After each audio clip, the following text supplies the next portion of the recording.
ಕರ್ನಾಟಕದ ಎಲ್ಲ ನನ್ನ ವೀಕ್ಷಕ ಬಂಧುಗಳೇ, ನಾವು ದಿನನಿತ್ಯ ಮಾಡುವ ಸಮಾಜದ ಸಣ್ಣ ಅಳಿಲು ಸೇವೆಗಳನ್ನು ವೀಕ್ಷಿಸಿ ಪ್ರೋತ್ಸಾಹ ನೀಡುವುದು ತುಂಬ ಸಂತೋಷ. ಏಕೆಂದರೆ ಪ್ರಾಣಿ ಪಕ್ಷಿಗಳ ಸೇವೆ ಆಗಿರ್ಬೋದು, ನಿರಾಶ್ರಿತರ ಸೇವೆ ಆಗಿರ್ಬೋದು, ಮರಗಿಡಗಳನ್ನ ನೆಡೆಸೋವಂಥ ಸೇವೆಗಳಾಗಿರ್ಬೋದು, ಇಂಥ ಸೇವೆಗಳನ್ನ ಸಾಮಾಜಿಕ ಜಾಲತಾಣದಲ್ಲಿ ವೀಕ್ಷಣೆ ಮಾಡಿ ನಮ್ಮನ್ನು ಪ್ರೋತ್ಸಾಹ ನೀಡುವುದು ತುಂಬ ಒಳ್ಳೆಯ ಸೇವೆ. ಬಂಧುಗಳೇ, ನನ್ನೆಲ್ಲ ವೀಕ್ಷಕ ಬಂಧುಗಳಿಗೆ ನಾನು ಹೇಳೋದು ಒಂದೇ, ಹಲವು ನಿರಾಶ್ರಿತರು, ಅಂಗವಿಕಲರು, ವಯಸ್ಸಾದ ವೃದ್ಧರು ಎಲ್ಲರೂ ಕೂಡ ಸಮಾಜದಲ್ಲಿರ್ತಾರೆ.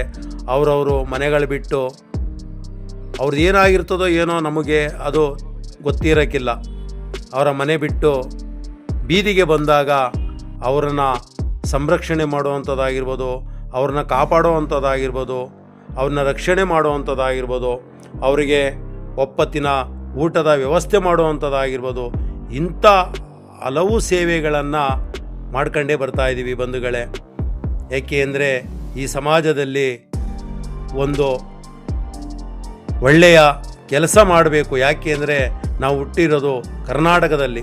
ಅದಕ್ಕಾಗಿ ನಾವು ಮಾಡುವಂಥ ಸೇವೆಗಳಿಗೆ ಜನ ಮೆಚ್ಚಿ ಅರಸಿ ಹಾರೈಸ್ತಾರಲ್ಲ, ಅದು ನಮ್ಮ ಭಾಗ್ಯ ಬಂಧುಗಳೇ.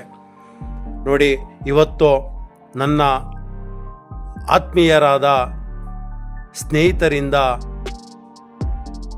ಒಬ್ಬರ ಅಂಗವಿಕಲ ಚೈತನ್ಯರಿಗೆ ಒಂದು ವೀಲ್ ಚೇರನ್ನು ವಿತರಣೆ ಮಾಡಿಸಿ, ಆ ಮಗುವಿಗೆ ಹುಟ್ಟಿನಿಂದಲೂ ಕೂಡ ಅಂಗವಿಕಲೆಯಾಗಿ ಅವರ ಸಹಾಯಕ್ಕೆ ಯಾರೂ ಕೂಡ ಹೋಗದೆ ಇರುವ ಕಾರಣದಿಂದ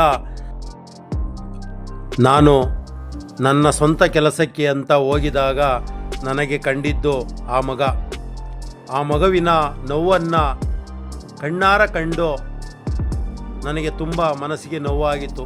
ಯಾಕೆ ಅಂದರೆ ಅವರ ತಂದೆ ಆ ಮಗಿನ ಬಾತ್ರೂಮ್ಗೆ ಕರ್ಕೊಂಡು ಹೋದಾಗ ಎರಡು ಕೈಯನ್ನು ಎತ್ತಿ ಆ ಮಗುವನ್ನು ತಬ್ಬಿಕೊಂಡು ಆ ಬಾತ್ರೂಮ್ಗೆ ತಗೊಂಡೋಗಿ ಕುಂಡಿಸಿದಾಗ ಅಲ್ಲಾಗಿದಂಥ ಒಂದು ನೋವನ್ನು ನಾನು ಅರಿತು ನನಗೆ ನೆನಪಿಗೆ ಬಂದಿದ್ದು ಆವಾಗ ರೋಟರಿ ಸೆಂಟ್ರಲ್ ಮಾಗಡಿ ಜ್ಞಾಪಕ್ಕೆ ಬಂದಾಗ ಆವಾಗ ಆ ಸಂಸ್ಥೆಯವರನ್ನು ಮಾತಾಡಿಸಿ ಆ ಮಗುವಿಗೆ ಒಂದು ವೀಲ್ ಚೇರನ್ನು ವ್ಯವಸ್ಥೆ ಮಾಡಿಸಿ